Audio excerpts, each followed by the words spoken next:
Oke, kita coba saja. Ini sepertinya nomor 6 itu pertemuan sebelumnya ini belum. Jadi kita bahas dulu yang nomor 6 ya. Di sini untuk soal nomor 6 itu kasusnya adalah tentang cermin datar ya. Jadi diketahui ya di sini tinggi Angeli Christine Novianti adalah 160 cm. Berarti data yang diketahui di sini adalah hanya 160 cm. Jarak dari ujung rambut ke mata itu berarti kita misalkan saja Y misalnya ya.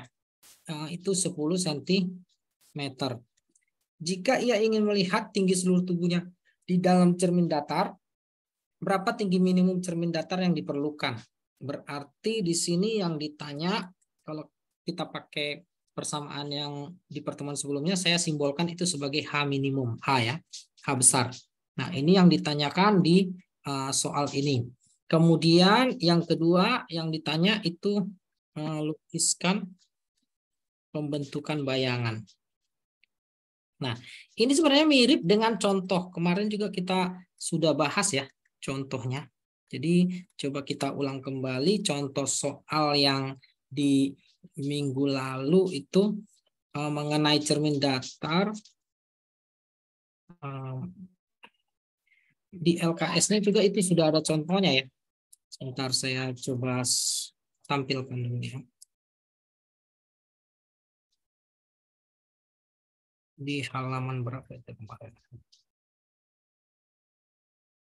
Nah ini ya.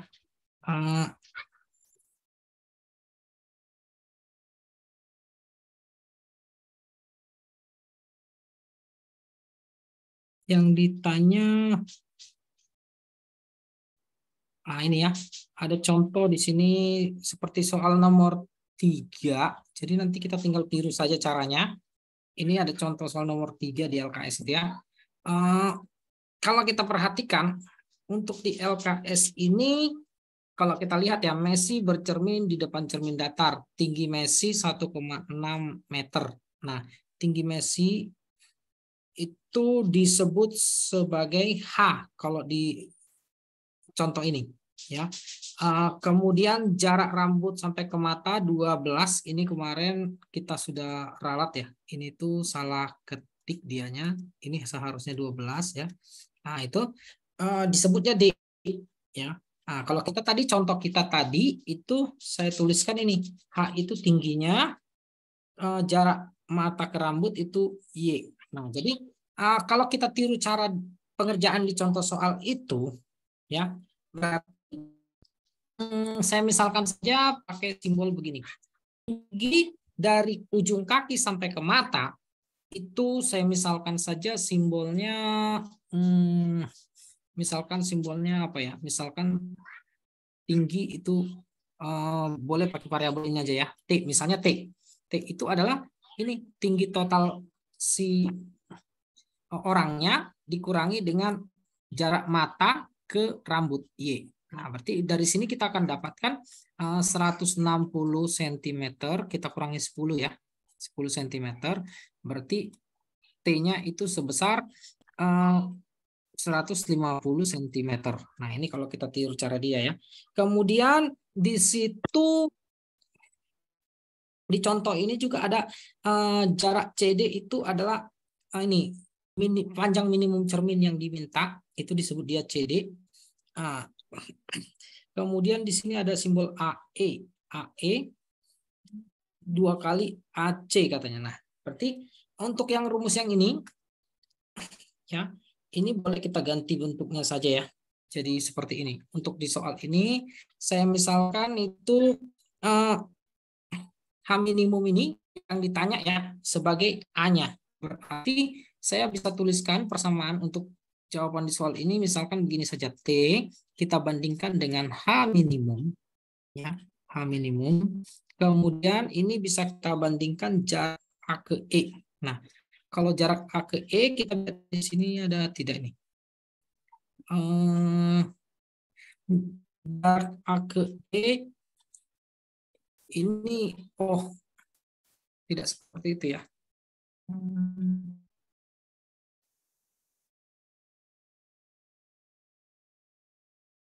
A tambah D. Oh, jangan begini ya. Rumusnya gini saja. Rumus dasarnya saja. Ya, berarti rumusnya kan idenya adalah H minimum itu tinggi kata minimum yang digunakan, cermin minimum yang digunakan kan harus setengah dari tinggi bendanya. Tinggi bendanya itu ini.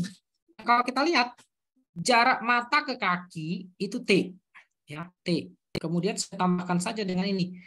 Jarak dari mata ke rambut itu kan disebut Y. Tapi Y-nya ini harus dibagi 2 juga. Nah, begini. Nah, berarti langsung dapatnya berapa nih? Sorry, bukan ya.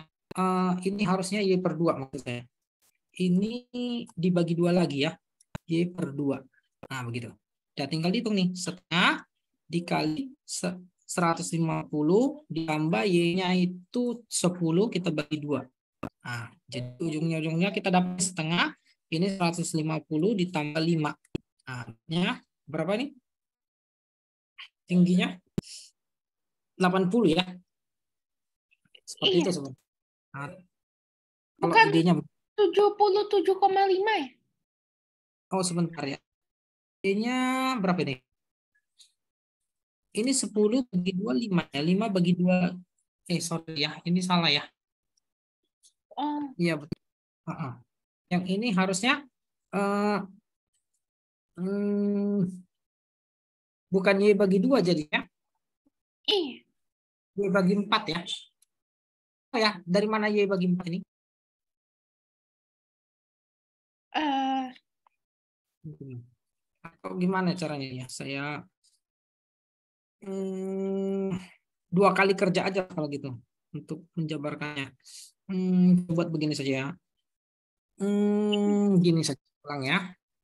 Nah, yang pertama supaya detail ya. Yang pertama saya hitung ini untuk cermin ya H minimum yang digunakan untuk yang pertama kan kita cari dari mata sampai ke rambut ya. Itu berarti eh, ini saja. Ini dari mata sampai ke ujung rambut ya. Rambut itu H minimum cermin yang digunakan itu kita pakai adalah setengah dari Y-nya. Berarti ini berapa? Setengah dikali 10. Berarti 5 ya. 5 cm. Lalu tinggi minimum dari apa nih? Dari mata sampai ke kaki. Itu berarti kita misalkan namanya H minimum juga, minimum absen, itu adalah setengah dari T-nya. Harusnya begini ya. Berarti ini berapa nih?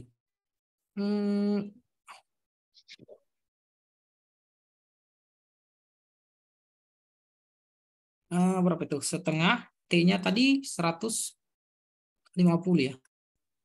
iya. Berarti ini 75 ya. Berarti H minimum total dari Tapi cerminnya kan itu dia harus lihat matanya juga kan ya? Rambutnya, ujung rambutnya. ujung rambutnya ya. Iya, karena dia harus lihat ujung rambutnya itu, makanya jawabannya ini ditambahin. Tadi H minimum kita tambahkan dengan H minimum absen gitu. Jadi dapatnya tetap ini tadi 75 ditambah 5. Oh, Ngerti nggak maksud saya? ngerti. Nah, 80 cm. Jadi intinya ujungnya sebenarnya sama aja sih. Cara paling cepatnya adalah hitung tinggi orangnya, kemudian bagi 2. Itu aja sebenarnya. Cuman ini supaya lebih detail mungkin dipecah begini. Ini ngerti nggak? Ngerti. Oke ya. Nah, kalau ditanya lukiskannya, ini aja pakai ide ini. Ya. Untuk melukiskannya, kita bisa pakai ide seperti ini. Ini kita ambil, kita ganti simbolnya sesuai dengan keinginan kita saja. Misalkan ini tadi ya. Cara melukisnya begini ya. Pak, ngomong-ngomong saya izin sambil makan teh. Ya oke silakan. Nah ini ya, misalnya nih, yang ini jarak ujung mata ke ujung kaki, dari mata ke ujung kaki. Tadi kita buat ini tingginya berapa nih? Ini sebesar 150 cm. Nah itu ya. Nah itu kita buat tingginya. Berarti ngelukisnya kayak gini aja ya. Buat aja seperti ini nanti ngelukisnya. Kemudian satu lagi paling yang ini. Ini kita ganti jarak dari ujung dari mata ke ujung rambut ya. Ini adalah 10 cm. Nah, pokoknya tinggal kamu buat seperti inilah ya. Bisa ya? Gambar tiru gambar yang dicontoh. Nah, jadi nanti simbolnya kamu tinggal ganti saja. Yang ini adalah H. Jangan pakai S. Kalau pakai jawaban saya tadi, ini jangan S. Tapi ini adalah H total. H minimum total. Nah, kalau yang ini tadi saya pakainya simbolnya tinggi total benda itu H. Nah, itu H-nya udah benar. Nah, bisa ya? Bisa. Oke. Oh ya, ini bukan H minimum total ya, sorry. Atau biarkan aja simbolnya seperti ini. Udah. Itu untuk yang cermin. Kemudian ya, kita coba lanjut ke soal berikutnya. Yang mana yang belum dibahas nih ya. Nomor 2 ini. Nomor 2 kayaknya kemarin belum ya. Coba saya tampilkan dulu nomor 2. Lukis bayangan benda di bawah ini. Nah ini cermin datar ya. Kita diminta untuk melukis bayangan pada cermin datar. Nah, cermin datar sendiri. Yang Ya. belum ngomong-ngomong nomor 1268 ya. Nomor berapa? Oh. 1268. Yang kemarin sudah dibahas ya? Yang belum ya. Yang belum, 1268 ya? Oke, nanti kita coba bahas ya. Nah ini, kalau kita mengacu pada contoh ya, ingat cermin datar itu adalah cermin yang mana bayangan yang dihasilkan itu jaraknya ke cermin sama dengan jarak benda ke cermin. Kemudian ukurannya sama besar. Nah, kalau begitu yang harus kita lakukan itu kita bisa mencontoh ini ya. Coba saya tampilkan yang contoh di buku. Jadi nanti kita tinggal tiru caranya saja. Begini. Nah, ini kalau seandainya dicontoh ini kan posisi cerminnya itu vertikal, bendanya juga vertikal. Jadi nanti proses untuk membuat bayangannya itu dari mata ini akan melihat dua posisi sinar di ujung, di titik A dan titik B ujung dari bendanya. Nah, kemudian nanti gunakan hukum pemantulan di situ. Ya, jadi dari hukum pemantulan itu nanti kita tarik garis, ketemulah ide untuk menemukan bayangan ini dari mata. Nah, sekarang coba kita tiru caranya ya. Misalkan begini, ini saya ambil ya, gambarnya ini saya ambil, saya taruh ke bawah. Kita gunakan prinsip pemantulan hukum Snellius untuk menggambarkan atau melukiskan bayangannya. Nah, yang pertama itu kita tarik garis lurus ya. Jadi kita coba tarik garis lurus ini ya.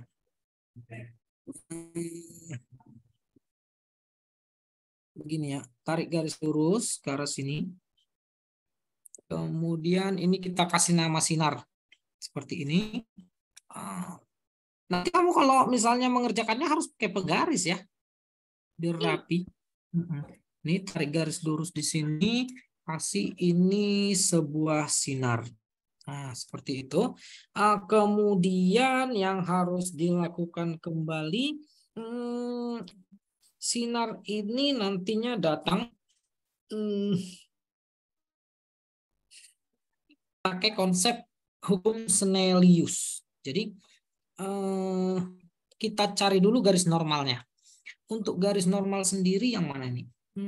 Kita bisa gambar begini ya. Garis normal itu garis yang tegak lurus bidang.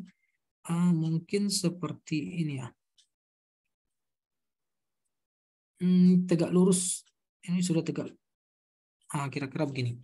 Kita gambar sinar yang datang. Agak lumayan ini gambarnya. Ini datang sinar begini. Ini ada sinar datang. Kemudian sinar datang ini nanti akan sinar datang ini akan dipantulkan oleh jangan itu salah ya. Harusnya sinarnya datang dari mana nih? Dari bendanya. Kalau miring agak repot ya. Harusnya sinarnya begini. Iya, ini. Aduh, ini agak susah menggambarnya. Nah, ini oke itu. Nah, ini sinar datang dari ujung benda yang ada di sini. Kemudian ini kan garis normal. Ini garis normal, berarti sinar itu nanti akan dipantulkan bisa ke arah sini dengan sudut yang sama, ya. Ini dengan sudut yang sama dengan sinar datangnya. Kemudian sinar yang ada di sini juga bisa lari kemana nih? Yang ini, sinar ini ke ujung sini juga bisa. Dari ujung sini ya. Ini sinar datang. Kemudian sinar itu akan dipantulkan melalui garis normal. Kira-kira begini ya. Baru dari ujung sini. Dari ujung mana lagi ya? Sinar datang dari sini.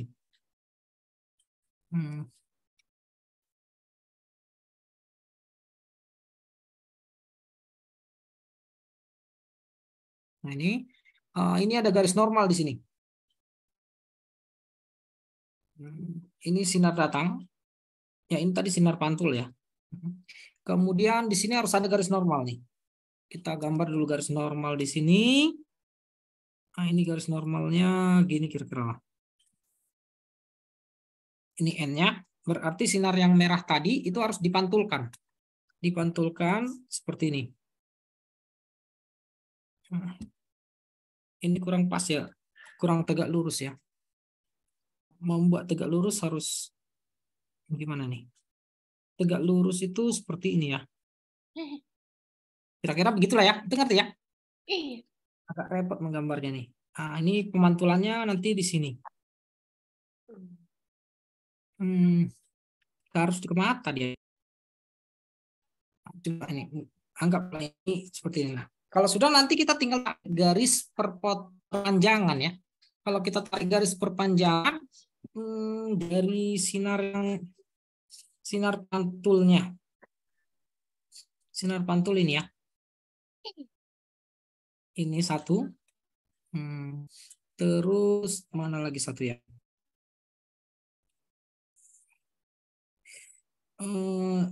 Belum ini ya.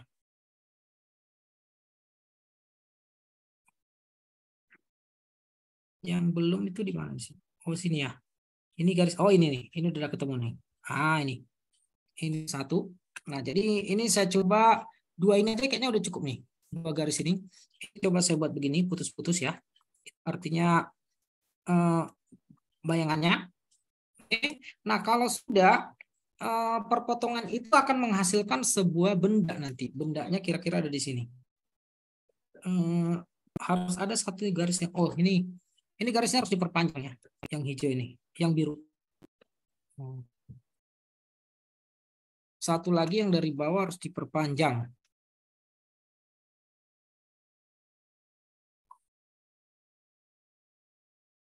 Begini ya. Berarti kalau sudah tinggal gambar bendanya. Bendanya berarti seperti ini ya. Agak miring. Gimana gambar bendanya nih ya? Kita coba hitam gini aja. Dari ujung sini sampai di sini.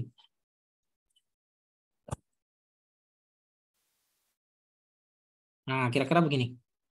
Nah, itulah kira-kira. Ngerti nggak? Ngerti. Ya, jadi intinya adalah ambil tarik garis dari ujung atas bendanya ke bawah ke sini. Ini buat satu garis bantu ya, garis mendatar ini dua garis bantu. Dari ujung bawah juga tarik garis ke bawah. Nanti dua garis ini buat perpanjangannya, garis pantulnya buat perpanjangannya dapat bendanya di sini. Yang jelas nanti kalau ini gambarnya benar pakai penggaris, jarak bendanya ke cerminnya itu pasti sama ya. Ini saya kebalik ya. Bentar, saya gambarnya kok agak beda ya. Ini kenapa ya? Bentar, ini kenapa kok bisa hijau ya?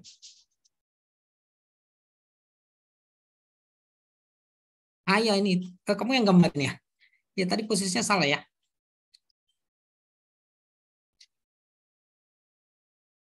Oke, ya seperti ini ya harusnya.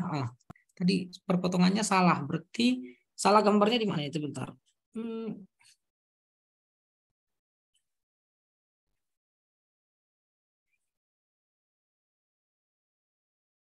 Perpotongannya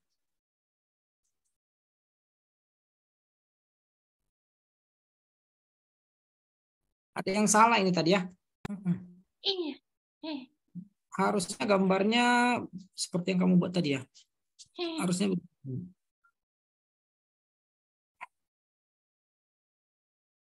nah gini kira-kira. Cuman di mana ini tarik garisnya yang salah? Coba saya cari. Ini kalau diperpanjang begini, ini perpanjang begini.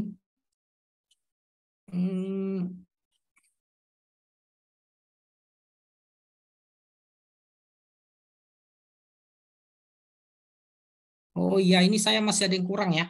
Yang ini tadi ternyata kesalahannya di sini. Di titik yang ini itu harus ada perpanjangan. Jadi makanya nggak ketemu tadi ya. Jadi kalau ditarik perpanjangan, nah ini harus ada perpanjangan begini. Nah ini. Nah ini nih. Ini garis putus-putus.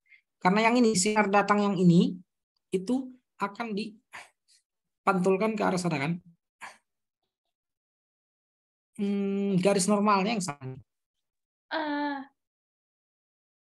Pak, itu garis birunya bukannya harusnya tegak lurus ya? Kayak Garis gini. birunya. Biar Oh simetris kan? iya ya. Pencerminan ya. Cobalah saya ulang lagi. Kok bisa gini ya? Ya betul. Oke. Kamu udah coba gambar?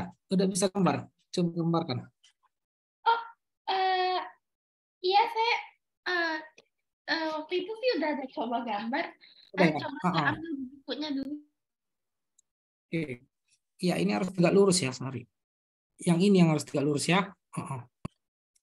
Yang begini.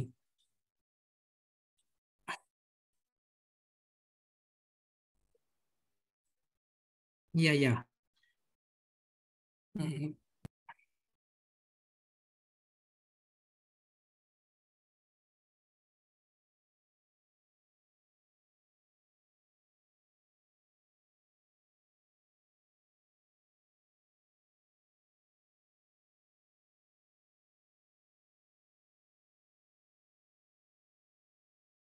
Nah gini juga bisa nih.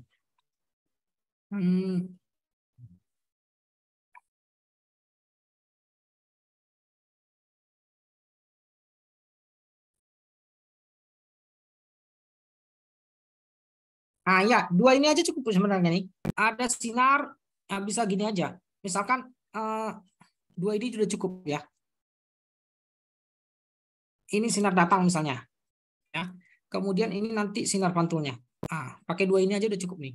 Tinggal tarik perpanjangannya. Perpanjangan dari yang ini ke sini, ya. Kemudian perpanjangan dari yang satu lagi, ini ya. Ini udah pas nih. Ini nanti ke baris sini. Berarti gini aja udah cukup nih. Ini yang sederhana rupanya. Ini bayangkan ini arsip. Dah, kalau sudah, ini kita bisa gambar sebuah bayangan di sini ya. Ini gini. Ini ya. Ternyata nggak perlu banyak-banyak. Dua ini cukup. Kira-kira begini. Bisa ya? Tapi harus gambar ke matanya juga ya? Gambar ke matanya itu dapatnya dari sini. Dari mana? Kenapa itu bisa dapat? Ini kan nanti di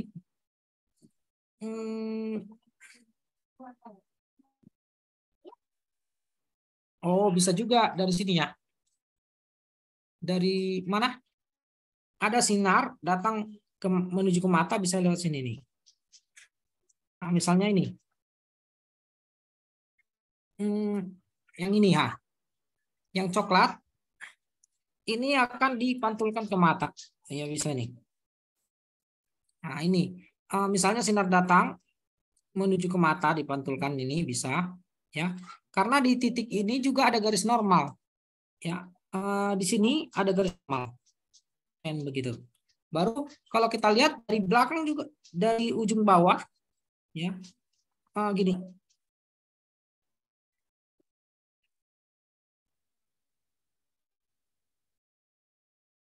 Nah, dari ujung bawah ujung atas sudah satu.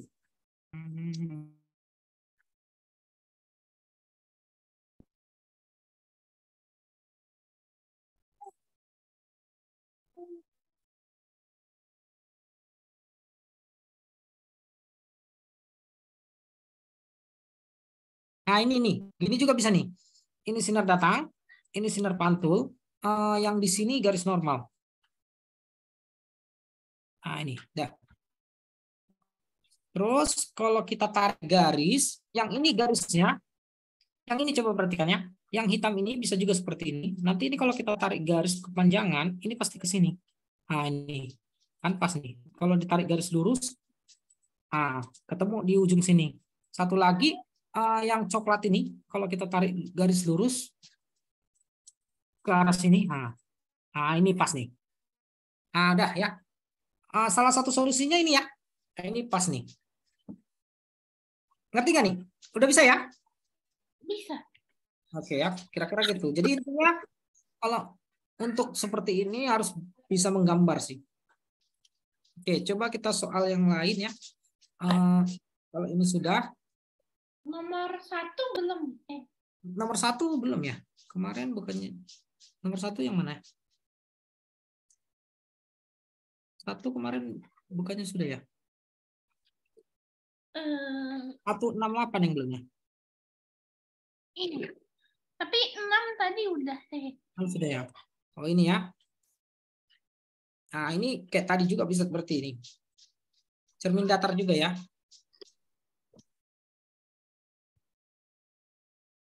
Nah kalau untuk soal nomor 1 ini, kalau kita perbesar, lukis bayangan cermin datar di bawah ini nggak perlu mata ya. Oh ya, kalau yang ini lebih mudah karena nggak perlu dilihat oleh mata ya. Berarti bisa lebih mudah, nggak perlu banyak garis. Cari aja satu garis di sini kan. Garis di sini. Nah ini mungkin bisa kita perpanjang. Begini.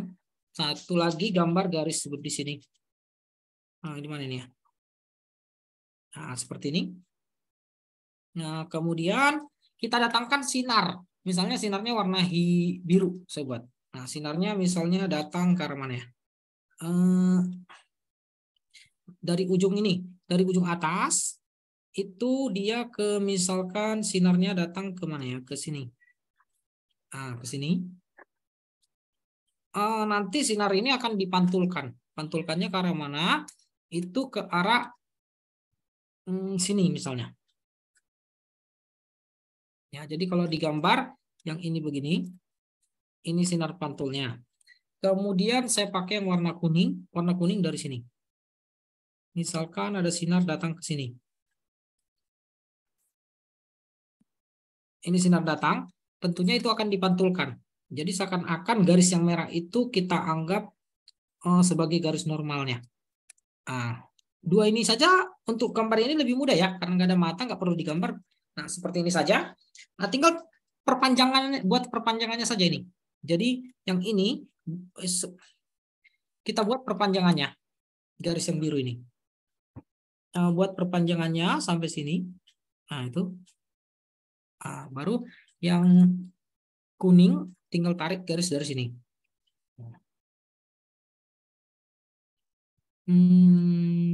Tarik perpanjangan ke sini ya. Nah, setelah itu apalagi yang bisa dilakukan? Sudah kayaknya ya, sudah cukup tuh ya. Jadi kalau sudah, nanti kita bisa gambar nih di ujung sini. Gini ya, kira-kira beginilah.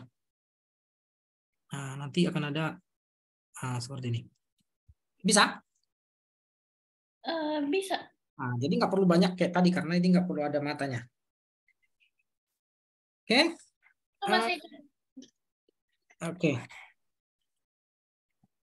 Tapi nggak harus seperti itu sih. Boleh pakai cara lain juga ya. Oh, ini. Nggak harus seperti itu.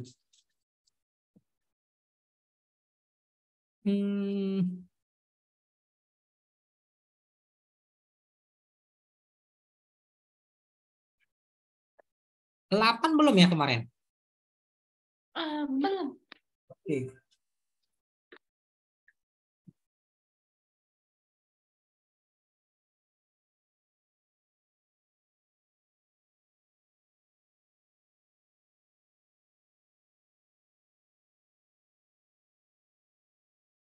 Kalau pakai cara ini tadi, garis normalnya itu yang merah jadinya.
Gimana? Sudah? Belum? Sudah. Tidak ya? Coba kita lanjut ya. Kalau gitu nomor 8. Nomor 8 belum kan? Ini. Coba ini. Nomor 8 ini tinggi bayangan yang terbentuk oleh cermin cekung. Nah, kata kuncinya adalah cermin cekung. Berarti di sini data yang diketahui, tinggi bayangan itu kita misalkan H absen. Nilainya 4 kali tinggi benda sebenarnya. Jika jari-jari kelengkungan itu R-nya adalah 16 cm. Nah, berarti kalau gitu kita bisa cari fokusnya. Fokusnya adalah R kita bagi 2. Berarti ini dapatnya fokusnya adalah 8 cm. Di manakah letak benda dan letak bayangan yang terbentuk jika keduanya nyata? Nah, kalau keduanya nyata, jadi begini. Yang diketahui sifat untuk bayangannya itu adalah nyata. Nah, kalau begitu kita bisa jawab nih ya. Yang ditanya di sini adalah di manakah S-nya? S absennya di mana? S-nya juga di mana? Nah, tinggal pakai rumus perbesaran. Perbesaran itu tiada lain adalah S absen per S atau boleh H absen per H. Nah, kalau kita lihat sifat bayangannya kan nyata. Nyata itu pasti terbalik. Nah, kalau nyata pasti terbalik, hanya berarti kita buat aja begini. Tinggal buat ya, S absen per S sama dengan H absennya itu 4H, ini H. Hanya kita coret, berarti S absennya harus bernilai 4 kali S-nya. Nah, begini ya. Nah, kalau sudah tahu itu, tinggal masukkan datanya ke rumus. Rumus yang mana? Rumus yang ini kan. 1/F sama dengan 1/S tambah 1/S absen. Nah, kita tahu fokusnya tadi kita dapat 8.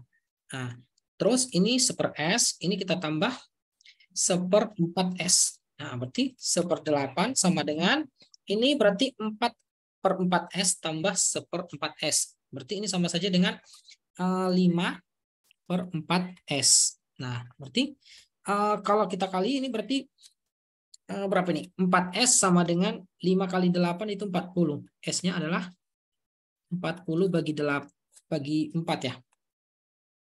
Itu sama dengan 10 ya. Nah, kalau S-nya 10 berarti kita bisa dapat nih S absennya. S absennya pasti 4 kali 10 cm. Berarti S absennya adalah 40 cm. Bisa? Bisa. Nah, dari sini dapat kesimpulan apa nih? Sifat bayangannya apa? Sifat bayangannya itu secara lengkap adalah nyata, kemudian dia pasti terbalik dan Bisa. diperbesar. Artinya itu adalah terletak di ruang berapa nih? Ruang 2 ya. Bendanya diletakkan di ruang 2. Sehingga Iya. dihasilkan di ruang berapa ini? Bayangannya dihasilkan ruang 3. Dilewat dari jari-jari kelengkungan. Bisa ya? Bisa. Coba saya catat dulu. Oke.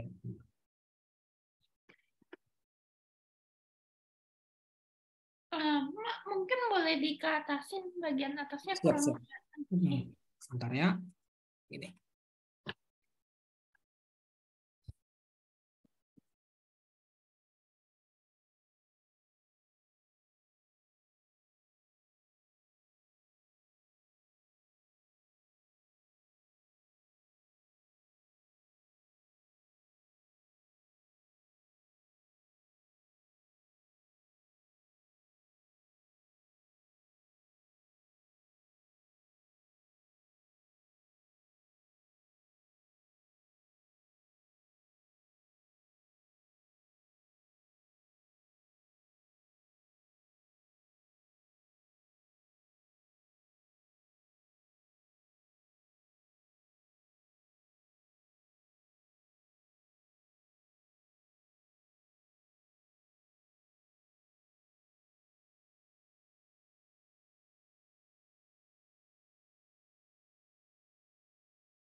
Sudah?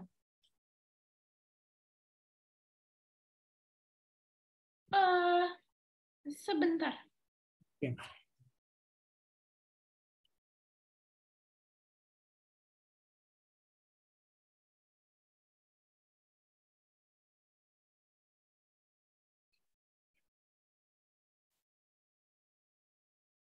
Sudah. Ya sudah ya. Selanjutnya kita coba ini topik berikutnya itu tentang pembiasan ya. Jadi coba kita bahas yang selanjutnya, sifat dari cahaya itu adalah tentang pembiasan. Ya, jadi di sini kita namakan pembiasan cahaya. Nah, peristiwa pembiasan ini terjadi akibat cahaya itu melewati dua buah medium yang berbeda. Ya, jadi kalau kita misalkan gambarkan, contohnya begini, ini ada sebuah batas antara medium. Saya kasih batas antara dua medium. Ya, di bawah ini itu kita namakan medium. Mediumnya adalah medium yang pertama. Kemudian yang di atas ini adalah medium yang kedua. Nah, di sini contoh mediumnya adalah misalkan udara dan air. Ya, jadi kalau misalkan cahaya nanti melewati dua medium yang berbeda, yang terjadi adalah cahaya tersebut akan dibiaskan. Nah, pembiasan cahaya ini terjadi karena apa? Dua medium yang berbeda ini memiliki kerapatan yang berbeda. Jadi kerapatan medium itu dikenal dengan istilah indeks bias atau N. Nah, jadi saya contohkan misalkan ini ada garis normal ya. Jadi dua medium ini kita kasih garis normal. Ini misalnya seperti ini garis normalnya. Nah, Katakanlah ada cahaya datang.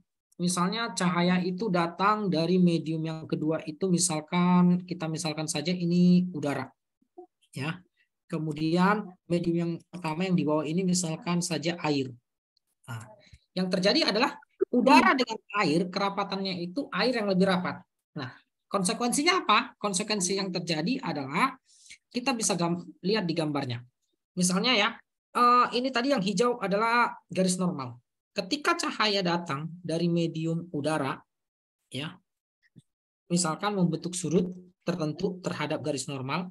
Nah, misalkan ini adalah sinar datang, di mana sudutnya terhadap garis normal itu kita misalkan saja I, istilahnya I ya, yang ini tadi garis normal. Maka sinar datang ini akan dibiaskan. Dibiaskan itu sama dengan dibelokkan. Nah, jadi ketika dibelokkan, maka sudut yang terjadi antara sinar datang dengan garis normal ini kan sebesar I. Nah, nanti sudut yang terbentuk antara sinar bias dengan garis normalnya itu akan menjadi lebih kecil. Kenapa lebih kecil? Nah, ini karena pada kasus yang saya gambar ini, ya ini namanya sinar bias. Ya, sudut yang dibentuk dengan garis normal itu kita namakan R. Nah, kenapa lebih kecil? Karena mediumnya berbeda. Udara itu lebih renggang mediumnya dari air. Nah, jadi cahaya akan lebih susah untuk lewat dari medium yang rapat. Kenapa? Kecepatan cahayanya itu terhalang gitu. Dihambat oleh mediumnya gitu. Jadi kecepatan cahayanya berkurang. Nah, medium udara itu saya misalkan saja di sini sebagai indeks biasnya atau kerapatannya itu misalnya N. Misalkan ini N apa ya? Misalnya N udara. Kemudian air itu kita misalkan N air. Nah, dari sini kita bisa menentukan suatu persamaan. Nah, ini menurut hukum Snellius juga ya. Jadi hukum Snellius itu dipakai untuk peristiwa pembiasan juga. Nah, katanya begini ya nanti. Sinar datang dari medium kurang rapat menuju medium rapat, lebih rapat, itu akan dibiaskan mendekati garis normal. Nah, begitu juga sebaliknya. Gitu. Kalau sebaliknya, sinar datang dari medium rapat menuju medium kurang rapat, itu akan dibiaskan menjauhi garis normal. Gitu ya. Jadi itu hukum Snellius. Nah, kalau kita lihat ini secara matematis nanti akan diperoleh hukum Snellius itu begini.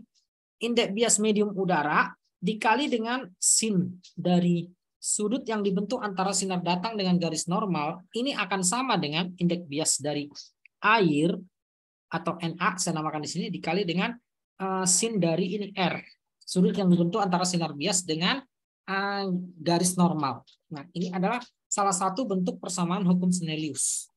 Ya. Sampai sini paham? Paham. Nah, coba dicatat dulu. Yang jelas gini, indeks bias udara ya biasanya ini sudah jadi ketetapan nilainya 1. Biasanya kalau nggak dikasih tahu udara itu pasti ingat aja 1 kayak gitu. Ya.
Mana sudah? Belum?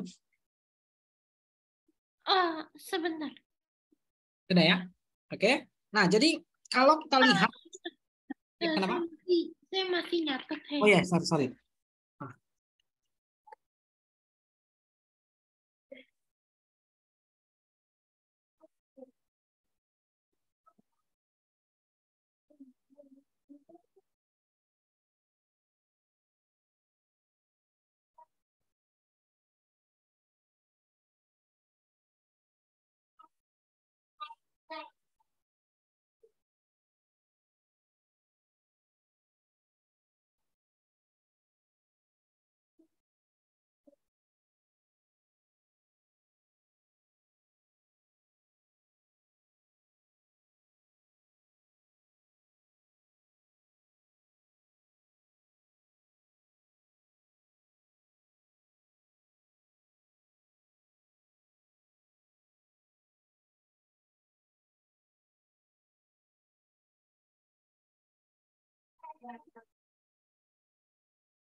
Sudah.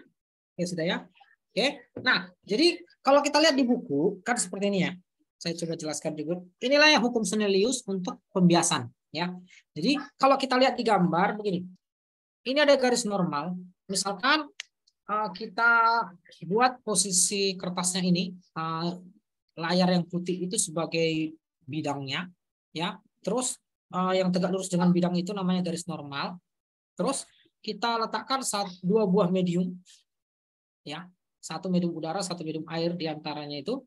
Nah, nanti akan terbentuklah hukum Snellius seperti ini. Yang pertama, sinar datang, sinar bias, garis normal terletak satu bidang datar. Nah, nanti akan ketemu secara matematis nilai perbandingan yang ini. Nah, perbandingan yang ini itu sebenarnya yang ini yang saya tulis ini. Ya. Jadi kalau di sini kan sin I per sin R sama dengan N. Itu kenapa? Karena di udara itu ini dianggap nilainya 1. Gitu. Ya. Jadi yang sebenarnya harusnya begini, indeks bias medium pertama dikali sudut yang dibentuk antara sinar datang dengan garis normal sama dengan indeks bias yang kedua dikali sinar sin dari sudut yang dibentuk antara sinar bias dengan garis normal. Ini yang lengkap. Nah, yang perlu kamu ingat pada peristiwa pembiasan adalah ini ya, kita tambah cahaya ya. Bila cahaya datang dari, saya namakan medium kurang rapat MKR. Misalnya nih, bila cahaya datang dari medium kurang rapat menuju medium rapat, maka yang terjadi akan dibiaskan mendekati garis normal. Mendekati yang namanya garis normal. Nah, tapi sebaliknya, kalau sebaliknya yang kedua nih, ya, bila cahaya itu datangnya dari di sini saya tulis medium rapat ya, MR, medium rapat menuju medium kurang rapat, itu akan dibiaskan menjauhi ya, menjauhi garis normal atau N. Nah, ini adalah mengenai hukum Snellius. Nah, kemudian dalam hukum Snellius ini ada hubungannya nanti dengan yang namanya cepat rambat. Ya, jadi di sini ada hubungannya dengan yang namanya cepat rambat cahaya. Cepat rambat cahaya. Cahaya itu dapat merambat di medium ataupun bukan di medium ya. Nah, jadi cepat rambat cahaya ini secara umum rumusnya begini. V, saya istilahkan V. Nah, V ini kalau di topik gelombang, V adalah lambda dikali frekuensi. Atau boleh V adalah lambda dibagi periode. Rumus ini masih ingat ya? Ingat. Oke, nah kemudian karena ini adalah cahaya, berarti kita perlu mengingat yang namanya cepat rambat cahaya. Ya, cepat rambat cahaya itu kalau di dalam ruang hampa itu nanti diistilahkan sebagai C, di mana nilai C itu adalah 3 kali 10 pangkat 8 meter per sekon. Nah, begitu ya. Nah, kalau sudah, yang terjadi nanti di soal-soal ya, sering kita menggunakan persamaan ini. Ya. VE sama dengan lambda kali F, di mana V-nya ini tergantung cahayanya merambat di mana. Kalau dia merambat dalam ruang hampa, pakai simbol V. Ya. Kalau dia merambat di medium, pakai aja simbol V. Ya, gitu. Ngerti ya? Kalau di ruang hampa simbolnya C. Kalau selain di ruang hampa itu simbolnya V. Oh, coba saya catat. Itu ngomong-ngomong Pak, tadi MKR itu Medium kurang rapat. Oh. Saya menulisnya sedikit malas nulis, jadi saya singkat saja gitu.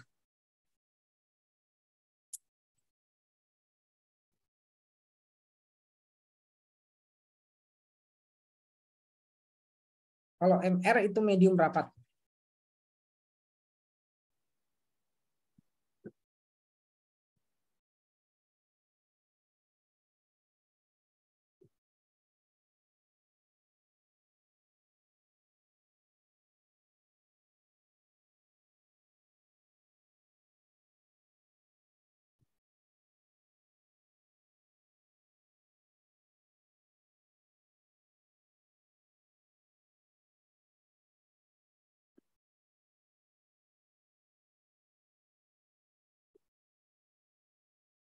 Pak, yang ini tulisannya apa ya? Yang ini. Yang mana? Dibiaskan menjauhi. Oh. Coba saya perjelas ya. Saya coba perjelas. Dibiaskan ya.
Sudah.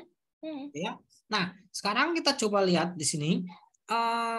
Ada lagi istilah karena kerapatan medium yang dilewati oleh cahaya, itu ada istilah namanya indeks bias. Ya. Jadi indeks bias ini seringnya ada dua yang dibahas. Yang pertama namanya indeks bias mutlak. Nah, kalau ketemu istilah indeks bias mutlak, ini disimbolkan sebagai N. Ya. Indeks bias mutlak adalah secara matematis itu dapat kita tuliskan seperti ini, N, perbandingan cepat rambat cahaya dalam ruang hampa dibagi dengan cepat rambat cahaya dalam medium. V medium. Begini ya. Jadi di dalam medium. Nah, ini ya. Jadi C itu cepat rambat cahaya dalam ruang hampa, V ini adalah kecepatan dalam medium. Nah, itulah yang disebut dengan indeks bias. Nah, indeks bias ini tidak memiliki satuan. Paham ya? Paham. Oke. Kemudian ada lagi satu istilah yang lain yang biasanya nanti sering ketemu. Ada istilahnya indeks bias relatif. Indeks bias relatif. Nah, indeks bias relatif ini dapat dituliskan simbolnya begini. N. Ya, misalnya N21. Ya. N21 misalnya begini. Atau saya buat di bawah saja. Indeks bias relatif misalnya begini ya, N21. Ini berarti perbandingan dari indeks bias medium dalam medium yang kedua, ya, indeks bias medium 2 dibandingkan dengan indeks bias medium yang pertama. Gitu. Ya. Nah, nanti bisa juga kebalikannya. N12. Ini berarti perbandingan indeks bias medium 1 terhadap medium 2. Nah, jadi indeks bias relatif itu ada 2. Contohnya gimana? Contohnya misalkan kita membandingkan indeks bias medium di udara dengan di air. Udaranya misalnya 2, airnya 1. Berarti N udara per N air gitu.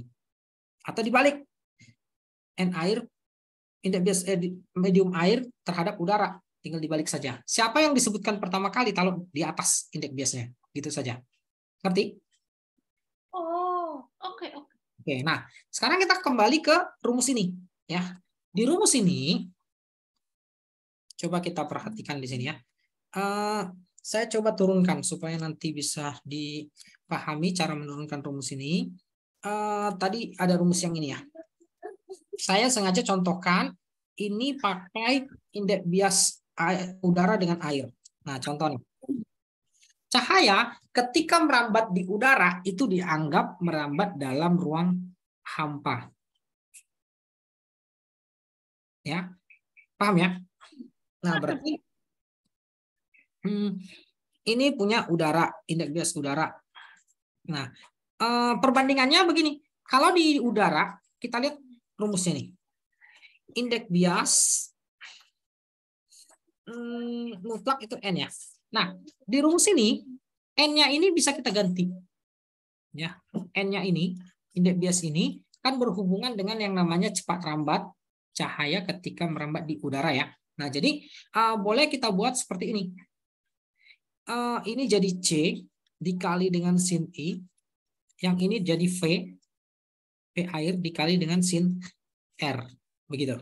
Ya, jadi indeks bias itu berhubungan dengan cepat rambat cahaya di medium tersebut. Sehingga kalau kita buat seperti ini, yang terjadi adalah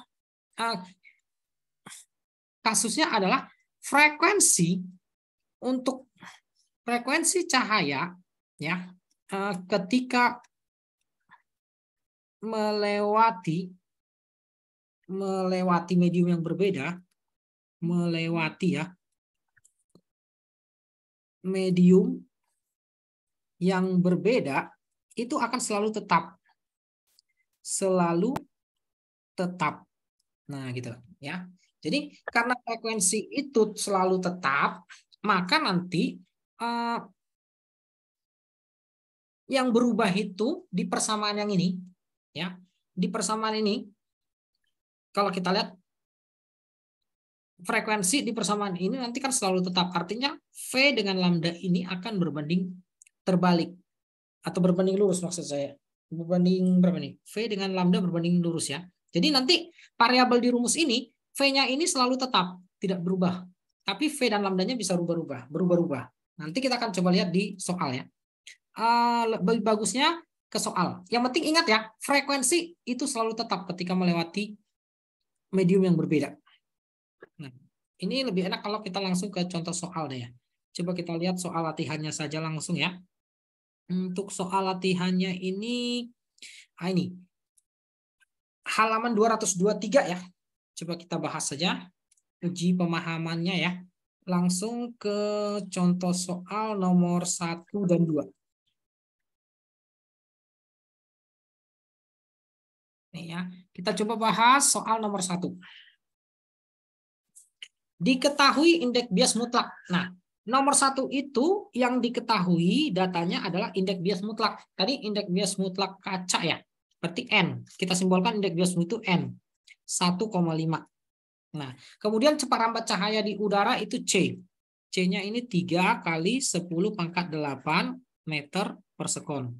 Lalu yang ditanya di soal nomor 1 ini adalah berapakah cepat rambat cahaya ketika melewati medium. Saya namakan V medium. Nah, tinggal masukkan ke rumus indeks bias tadi. Indeks bias mutlak adalah perbandingan cepat rambat cahaya di ruang hampa dibandingkan ini kecepatan cahaya dalam cepat rambat cahaya dalam suatu medium. Nah, karena yang ditanya V medium, tinggal digantikan ini. C per N. Nah, tinggal dihitung. C-nya kan 3 kali 10 pangkat 8 ya. Meter per sekon. Dibagi dengan N. N-nya itu berapa nih? 1,5. Berarti kecepatan cahaya dalam medium itu pasti berkurang ya. Jadinya 2 kali 10 pangkat 8 meter per sekon. Ini bisa ya? Bisa.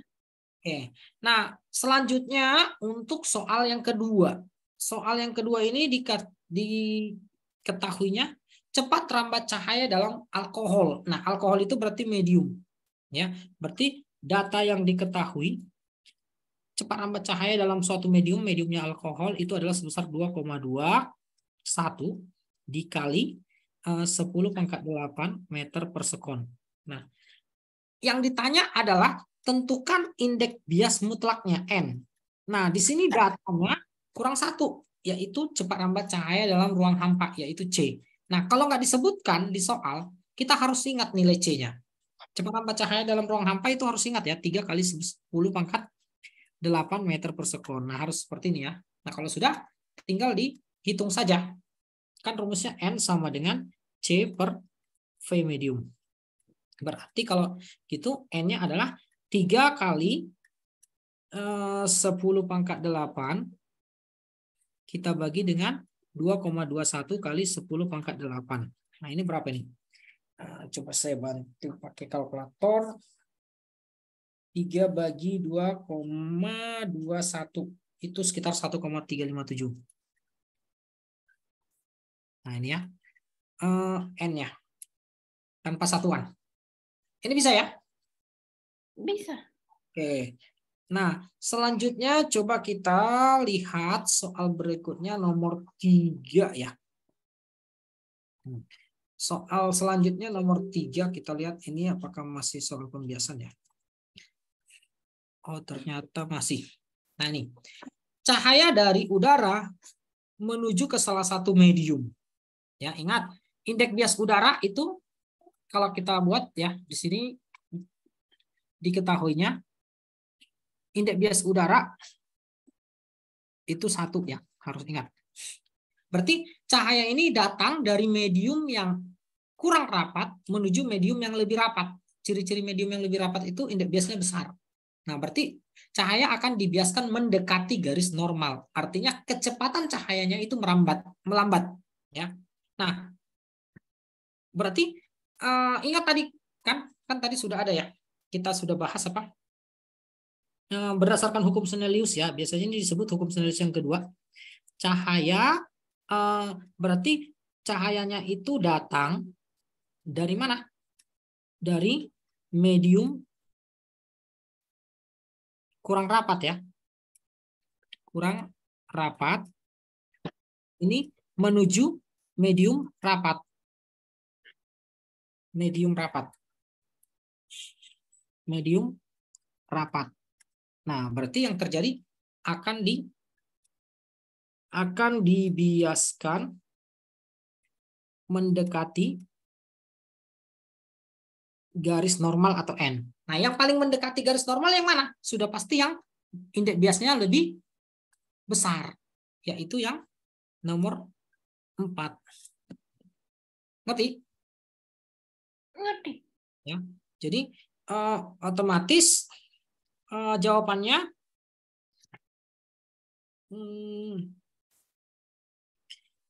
adalah medium.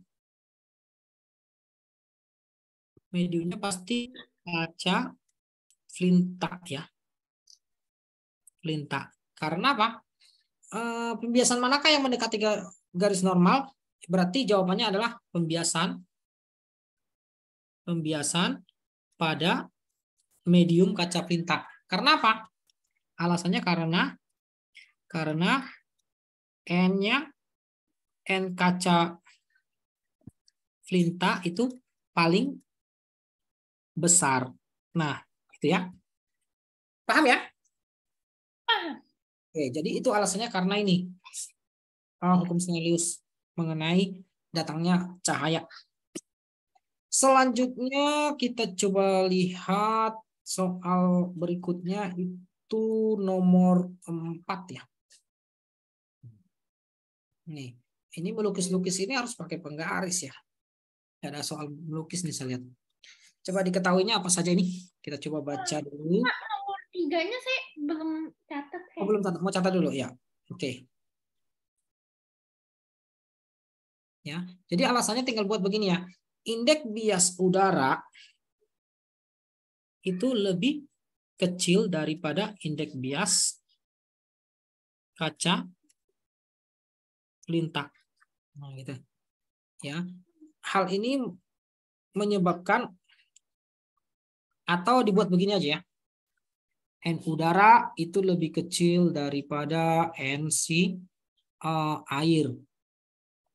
Lebih kecil juga daripada N alkohol. Alkohol ya. Alkohol. Lalu lebih kecil juga daripada N kaca corona ya. N kaca corona. Corona. Lalu lebih kecil dari N kaca Flinta. Jadi kaca Flinta itu yang paling besar. Karena indeks bias kaca Flinta paling besar, maka cahaya yang datang dari udara yang mediumnya kurang rapat itu pasti akan dibiaskan mendekati garis normal. Yang paling mendekati pasti mediumnya ini kaca Flinta karena dia yang paling besar indeks biasnya.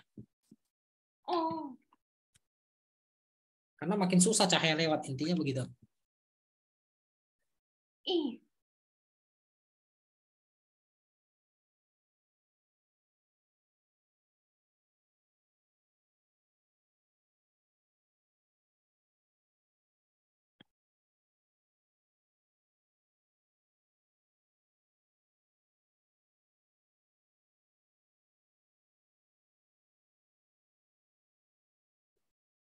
Sudah. Ya. Oke. Nah, selanjutnya yang nomor 4 ini ya. Nomor 4 ini diketahuinya. Diketahui. Cahaya datang dari plastik ke air. Nah, plastik ke air. Kita coba perhatikan dulu di sini indeks bias dari si plastiknya itu saya misalkan namanya NP. NP itu 4/3. Ya. Kemudian indeks bias dari si air N air saya namakan Na 3/2. Nah, kalau kita bandingkan siapakah yang memiliki indeks bias lebih besar? Kalau kita bandingkan indeks bias plastik dengan air, ini 1,5, ini 1,333 ya. Iya. Berarti si indeks bias air lebih besar. Artinya apa? Kita dapat simpulkan kalau indeks bias plastik ini adalah medium kurang rapat. Sementara ini airnya adalah medium yang lebih rapat. Nah, jadi cahaya datang dari mana? Cahaya datang dari medium kurang rapat ya, menuju medium yang lebih rapat. Berarti kesimpulannya nanti akan diapakan? Ini berarti cahaya akan dibiaskan mendekati garis normal atau N. Nah, itu yang terjadi. Oke ya. Nah, di sini sudut yang dibentuk antara plastik cahaya dengan medium plastik itu adalah sudut datang. Kita misalkan tadi I-nya itu 40 derajat. Wah, angkanya 40 pula ini ya. Yang ditanya tentukan indeks bias relatif plastik. Oh, yang ditanya di sini ternyata yang ditanya adalah indeks bias relatif air dengan plastik. Berarti Na ke P. Nah, siapa yang disebutkan pertama kali di sini adalah air ya. Nah, karena air yang ditanya duluan, maka kita bisa jawab begini. Indeks bias relatif antara air dengan plastik itu berarti dibandingkan saja.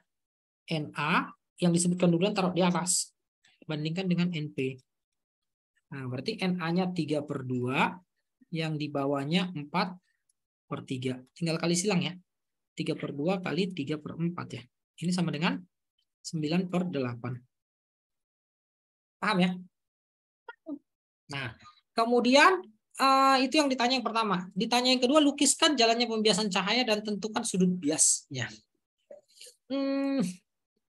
Kita harus cari dulu nih, sudutnya 40 ya. Wah, berarti yang ini yang A ya. Yang B-nya kita harus gambar dulu nih, biar mudah. Yang B, ini katakanlah layarnya ini yang putih ini adalah bidangnya. Terus coba saya kasih garis normal. Ini ada garis normal. Ini misalkan N ya. Terus saya kasih garis perbatasan antara dua benda. Saya kasih garis perbatasan antara dua benda. Nah, begini ya. Oke, ini.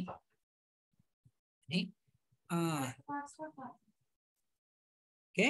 Nah, logikanya cahaya tadi datang dari plastik, ya. Berarti ini mediumnya NP. NP itu disebut medium yang kurang rapat. Kemudian di bawah ini adalah N air. Itu berarti kita namakan istilahnya medium yang lebih rapat. Nah, kalau begitu akan terbentuk seperti ini ya. Sinar datang. Ini sinar datang. Sudutnya dikasih tahu ya. Sudutnya itu di sini I. I-nya itu 40 derajat. Ya, I-nya 40 derajat. Nah, sinar datang ini akan dibiaskan pasti mendekati garis normal. Nah, kira-kira begini. Ya. Jadi ini adalah sinar biasnya. Nah, cuma kita belum tahu ini. Ini kita namakan sebagai R. Nah, untuk mencari R-nya gimana? Tinggal gunakan rumus ini. Rumusnya adalah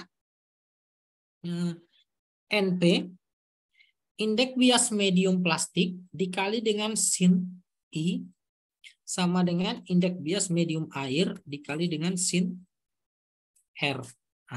Nah, tinggal dihitung. Indeks bias medium plastiknya tadi 4/3. Nah, di sini sin 40 derajat. Kemudian ini 3/2. Ini sinnya adalah sin R. Cuman ini harus pakai kalkulator nih. Saya nggak hafal sudut 40 derajat nih. Berarti sama saja ini dengan berapa nih? Coba ya, saya cari aja sin 40 derajat ya pakai kalkulator. Gimana tuh? Top.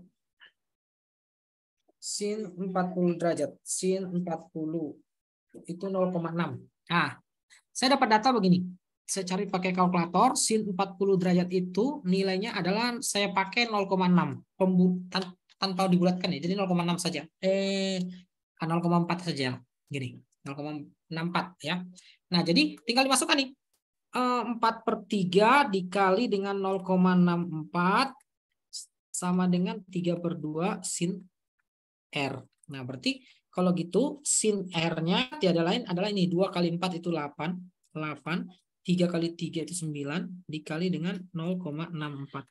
Nah, berapa nih? 0,569 deh. Ya, jadi jawabannya adalah ini sin R adalah 0,569. Kita bulatin begini ya. Nah, baru kita cari itu berapakah nilai R-nya? Sudutnya. Biasa kalau kita nggak punya kalkulator, kalau ada data seperti ini, penulisannya seperti misalnya sin pangkat min 1 dari 0,569. Nah, ini penulisan kalau seandainya kita nggak punya kalkulator. Seperti ini ya. Nah, kalau nggak, kita hitung. Kalau kita punya kalkulator, kita hitung saja. Berarti sudut yang terbentuk di sini adalah, coba saya punya kalkulatornya nggak ya? Di HP. Wah, kamu bisa cari, saya nggak. Kalkulator saya ini nggak sensitif di HP. Oh iya, saya pakai kalkulator. Ngerti caranya kan? Ngerti kan? Oke, coba. Boleh bantu ya? Ternyata saya nggak ada kalkulator saintifik nih.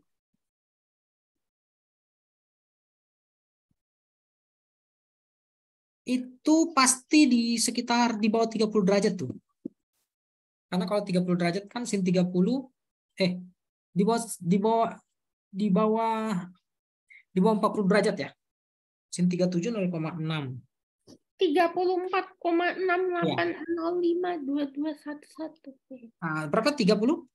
34,6805. Nah, kita buat aja begini ya. 34,68 derajat. Nah, misalnya begitu. Bisa ya? Nah, kira-kira begitulah ya. Gambarnya seperti ini. Jadi R-nya udah dapat dengan cara rumus itu. Ada pertanyaan untuk soal ini? Coba saya catat dulu. Oke, oke.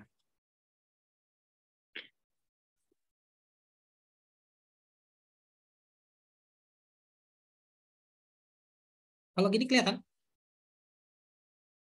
Agak kecil. Ini kecil ya.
Pak, mungkin boleh dikembangin, Hai.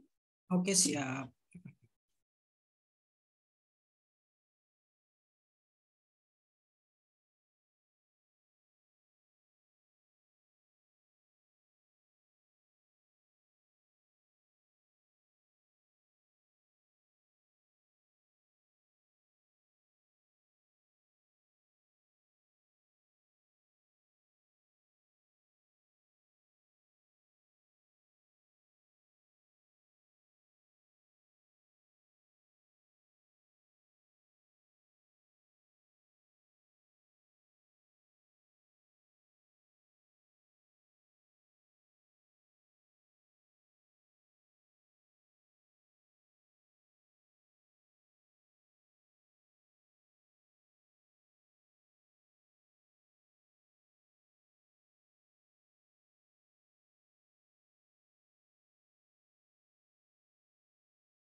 Pak, mungkin boleh dikebawahin.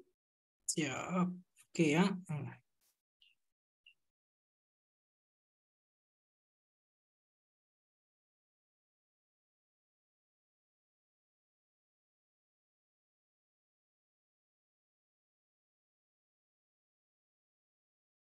Sudah, Pak. Nah ya. Oke. Nah, coba kita lanjut dulu lagi ke soal berikutnya ini. Kalau kamu ketemu soal seperti ini. Nomor 6 ya. Ini adalah salah satu aplikasi dari contoh peristiwa pembiasan di nomor 6. Nah, jadi kalau kita perhatikan di sini, di soal ini, kedalaman sungai yang sebenarnya adalah 10 meter.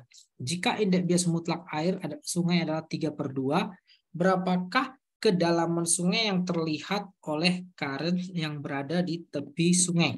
Nah, ini adalah suatu kasus yang terjadi akibat peristiwa pembiasan. Nah, jadi contohnya ikan. Ikan yang kita lihat di kolam itu ya akan terlihat lebih dekat dari jarak sebenarnya akibat adanya peristiwa pembiasan. Ya, jadi kalau kita lihat ada ikan di kolam, itu yang kita lihat itu sebenarnya adalah jarak semu namanya. Kenapa? Karena ada peristiwa pembiasan. Nah, jadi peristiwa pembiasan ini menyebabkan cahaya berbelok, gitu ya. Nah, karena kita melihat ikan di kolam, artinya ada udara, medium udara, cahaya datang dari medium udara menuju medium air yang lebih rapat. Nah, karena lebih rapat, nanti akan terlihat bahwa ikan yang ada di kolam itu terlihat lebih dekat. Nah, jadi kalau ada kasus seperti itu kayak soal ini, kita buat aja seperti ini rumusnya ya. Diketahui kedalaman sungai yang sebenarnya itu kita misalkan istilahnya H. Kita istilahkan saja ini sebagai H 10 meter. Kemudian indeks bias dari air sungainya itu ini kita buat aja NA 3/2. Nah, yang ditanya di sini itu disebut H semu. Kedalaman semu. Nah, kedalaman semu ini akan terlihat lebih pendek ya. Jadi kalau begitu pakai saja rumus ini. Indeks bias itu adalah perbandingan dari tinggi benda sebenarnya dibagi dengan tinggi semu. Semu. Nah, seperti ini. Nah, jadi kalau misalnya mau cari H semunya, berarti tinggal kita balik itu. H dibagi dengan N. Nah, masukkan ke rumus, datanya ke rumus. 10 meter dibagi dengan 3/2. Berarti H semunya adalah 20/3 ya. Meter, seperti itu. Paham ya? Oh, coba saya catat dulu. Jadi pokoknya intinya, kalau ketemu soal tentang ada ikan di kolam, terus kedalamannya sebenarnya sekian, kedalaman semuanya berapa, pakai aja rumus ini. Yang jelas, kedalaman semuanya itu akan lebih pendek. Oh, ini.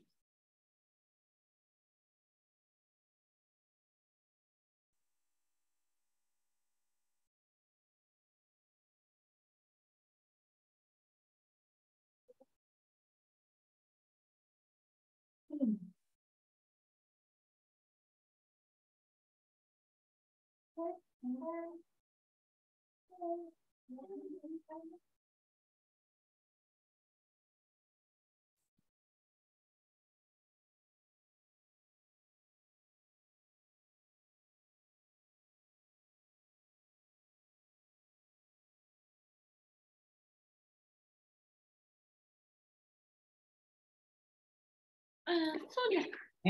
Oke. Nah, selanjutnya kita coba bahas ini. Ada topik tentang lensa. Jadi ini sebenarnya gampang ya untuk lensa. Kita coba intinya saja dulu ya. Lensa ini berfungsi untuk membiaskan sinar. Ya, jadi membiaskan sinar atau cahaya ya. Nah, sementara di pertemuan sebelumnya kita sudah bahas ada yang namanya cermin. Nah, cermin ini berfungsi untuk memantulkan sinar atau cahaya. Nah, Berarti ini berhubungan dengan sifat dari cahaya tersebut. Nah, kalau begitu, yang akan kita bahas di sini adalah cermin lengkung. Nah, jadi nanti rumus cermin lengkung itu bisa digunakan untuk lensa, gitu ya. Jadi nanti kamu kalau ketemu misalnya seperti ini, ya, ketemu cermin cekung, ya. Nah, kamu bisa pakai di sini rumusnya bisa digunakan juga untuk rumus lensa cembung. Ini kenapa ya? Bentar ya, kok nggak bisa coret-coret. Cembung. Nah, begini ya. Kemudian kalau nanti ketemu cermin cekung, ya, cermin cembung ya, yang satu lagi, cermin cembung, rumusnya itu bisa kita gunakan mirip dengan lensa cekung. Nah, tinggal dibalik ya. Jadi lensa cembung itu adalah lensa positif, ini adalah lensa negatif. Ya, sering disebut seperti itu. Ya. Nah, untuk soal-soal berarti boleh menggunakan rumus ini. Apa?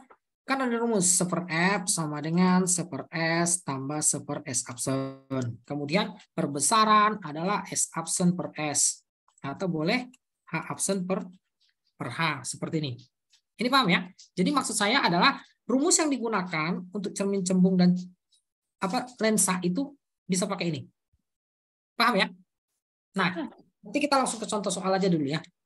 Baru ada lagi yang perlu diperhatikan adalah pada lensa, ya, pada lensa ini itu ada istilah kuat lensa sebagai tambahan. Kuat lensa ini adalah simbolnya P. Kemampuan suatu lensa untuk memfokuskan sinar itu disebut kuat lensa. Nah, kuat lensa sendiri ini dapat dirumuskan sebagai 1 per fokus apabila fokus satuannya dalam satuan meter. Begitu. Ya. Atau boleh kuat lensa itu adalah 100 dibagi fokus apabila satuannya sentimeter. Gitu. Ini rumus tambahan untuk lensa. Kalau di cermin cekung atau cermin cembung tidak ada kuat lensa. Gitu. Jadi ini hanya dipakai di rumus lensa. Tapi kalau dua rumus ini dipakai di cermin dan lensa. Nah, satuannya apa? Satuannya itu adalah dioptri. Dioptri. Ya. Dioptri istilahnya. Atau biasanya disingkat dengan D besar. Ya. Nah, jadi soal-soal perhitungan tinggal gunakan ini saja. Nah, bagusnya langsung ke contoh lah. Kita coba lihat contohnya ya. Contohnya itu kita langsung ambil saja dulu di halaman berapa itu soal latihannya.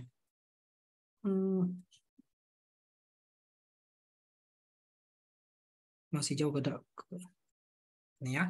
Nah ini, coba kita lihat soal di halaman berapa ini?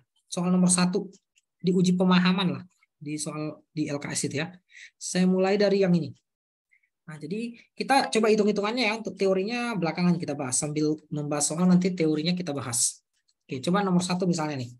Diketahui fokus lensa cembung. Ada kata lensa cembung. Lensa cembung itu mirip dengan cermin cekung syaratnya. Ya. Jadi kalau mirip berarti kita buat diketahuinya. Lensa cembung memiliki fokus. Fokus itu F. Lensa cembung sama dengan lensa cekung, berarti fokusnya positif ya. 60 cm. Jika jarak benda 6 kali jarak bayangan, berarti S-nya itu 6 kali jarak bayangan ke lensa. 6S absen. Terbentuk maya. Hitung jarak benda dan jarak bayangan. Oh, yang ditanya adalah berapakah S-nya dan berapakah S absennya. Ini ya. Nah, di sini ada kata maya. Maya ini artinya di belakang lensa. Ya.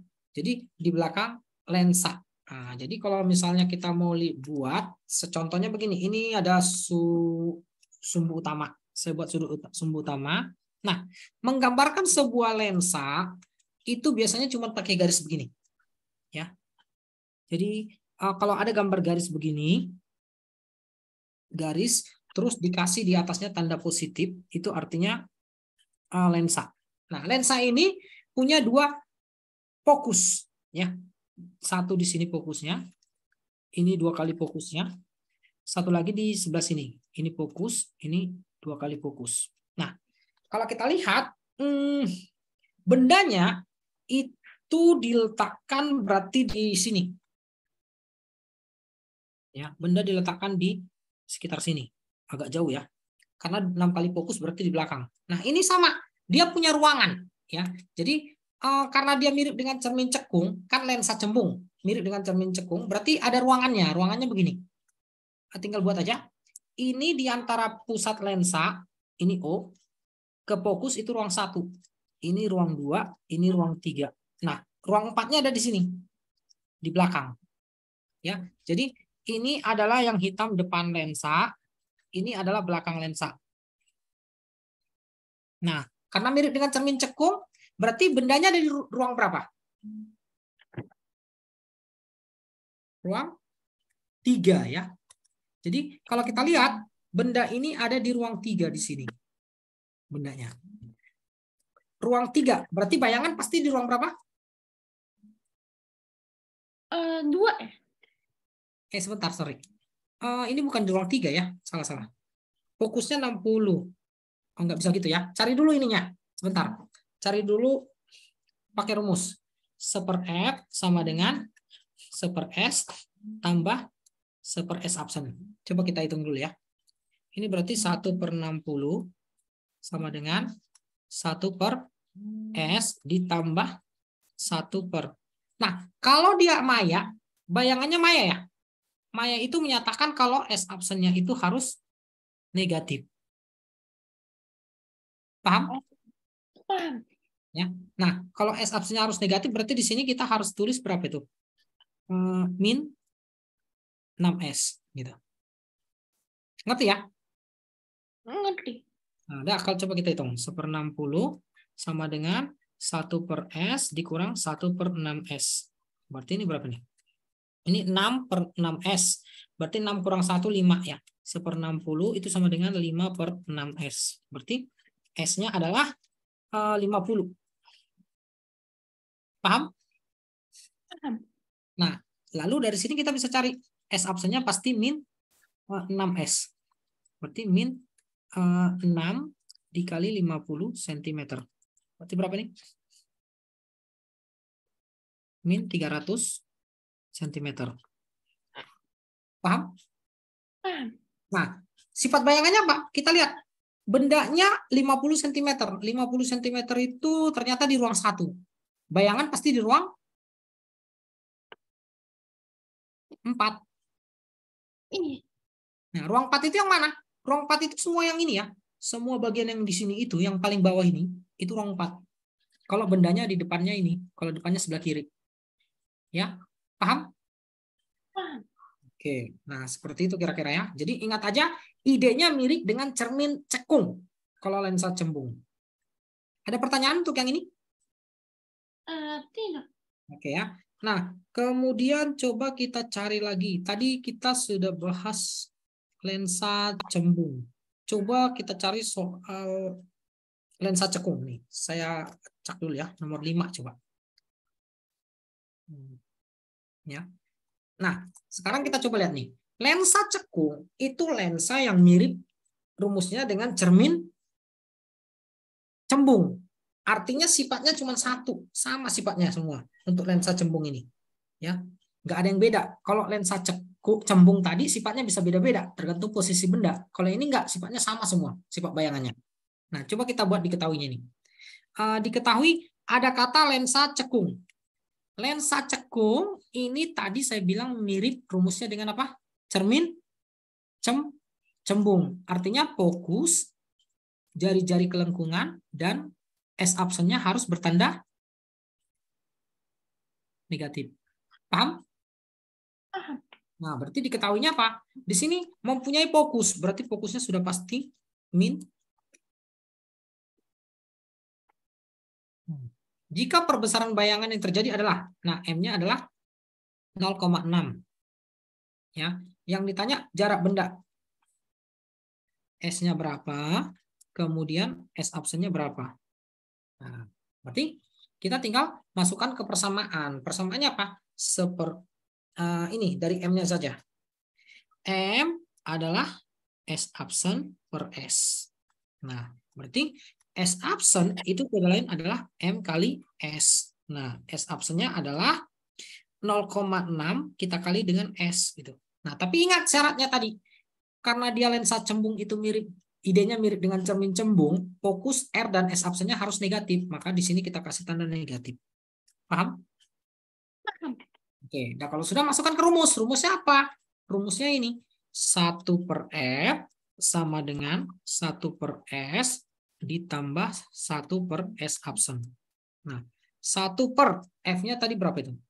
Minus 15 ya. Min 15. Ini seper S. Ini jadi min ya. Saya tulis ini jadi min 0,6 S. Nah, saya tulis begini ya.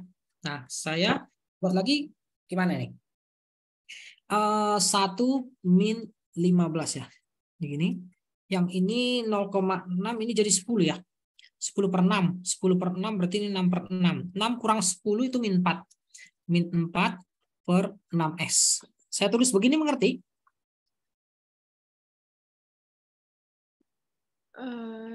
Sebentar, coba saya. Oh Ini iya, 10 per 6 ini kan. Ini kan 6 per 6. Bisa ya? Nah, berarti 6S itu tidak lain adalah 15 kali 4 berapa itu? 60 ya? 60 ya, per 60 jadinya ya 60. S-nya berarti 10. Nah, terus S absennya otomatis jadinya min 0,6 dikali berapa? Ini. Kali 10. Kali 10.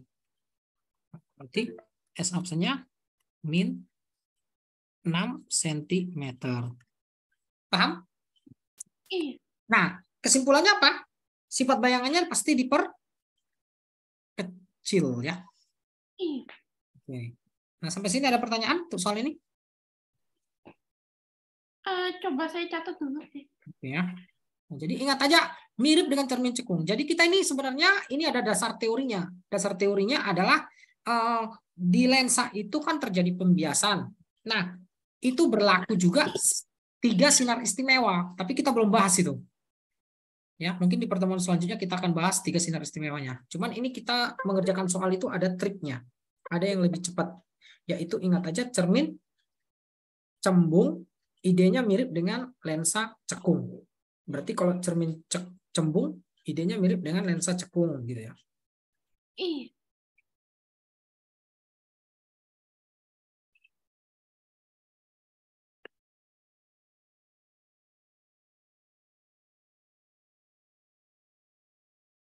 Jadi lensa itu kayak cermin tapi kebalik ya? Ya, rumusnya. Oh.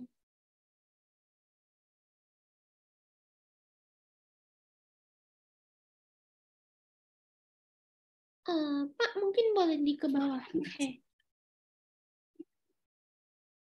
Makanya kalau udah ingat yang kemarin cermin cembung cermin cekung udah gampang yang ini. Paling nanti bedanya di melukis bayangan.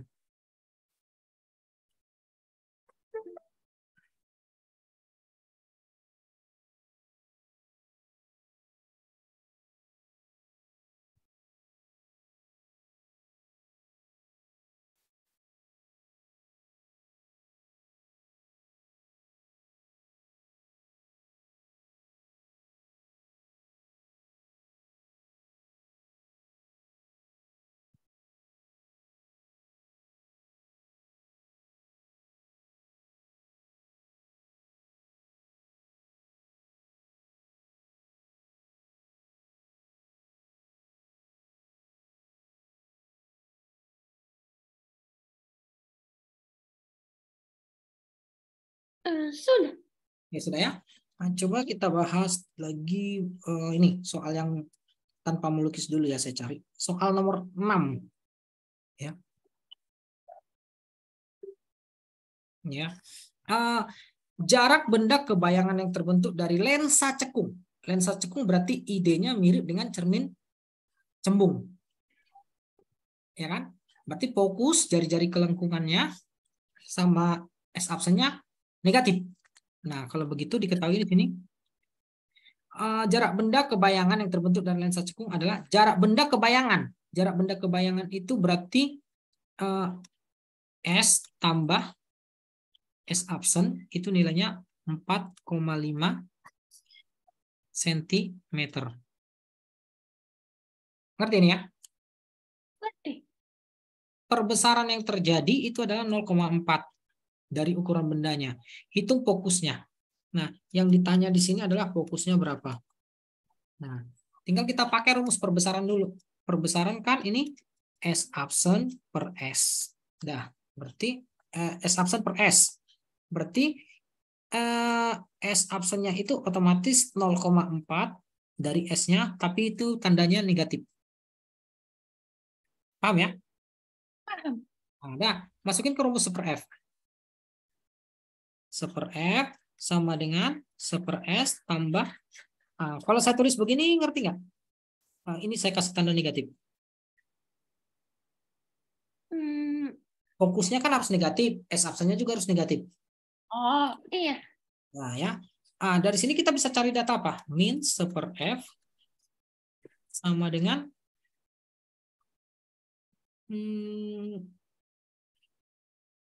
1/S ini dikurang 1/0,4 S. Berarti berapa nih? Min 1/F sama dengan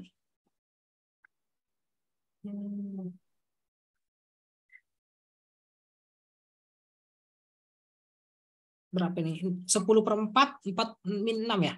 Min 6/4 S. Berarti fokusnya adalah 4S per 6. Ya enggak? Iya. Atau fokusnya adalah 2/3S. Nah, kita bisa cari S-nya gimana caranya nih ya? S absennya ini ya kita ganti. Oh ya, dapat ya. Ini, kan ada data yang ini ya. Kita masukkan apa? S ditambah minus 0,4 S itu sama dengan 45 cm. Berarti 0,6 ya?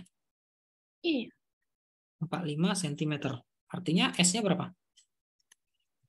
45 cm kita bagi dengan 0,6. Berapakah S-nya ini?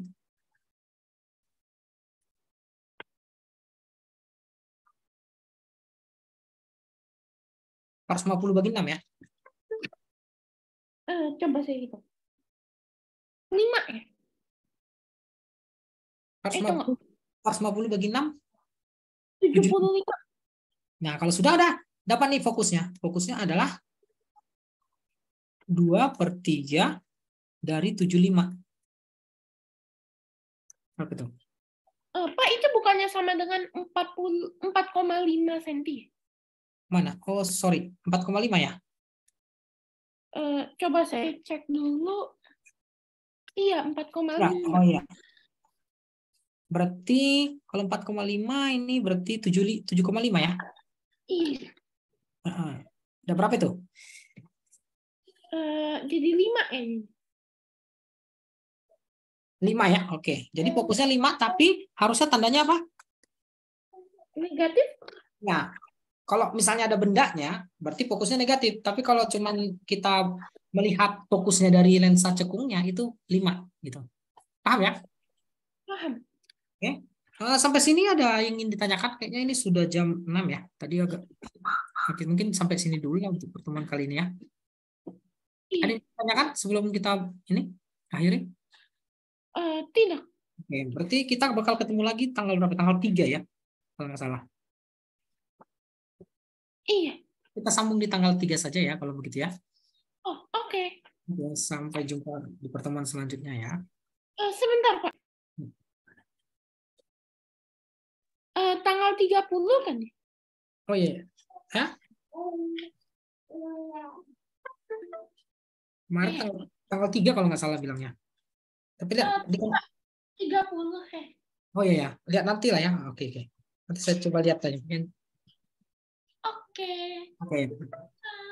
Ya, baik.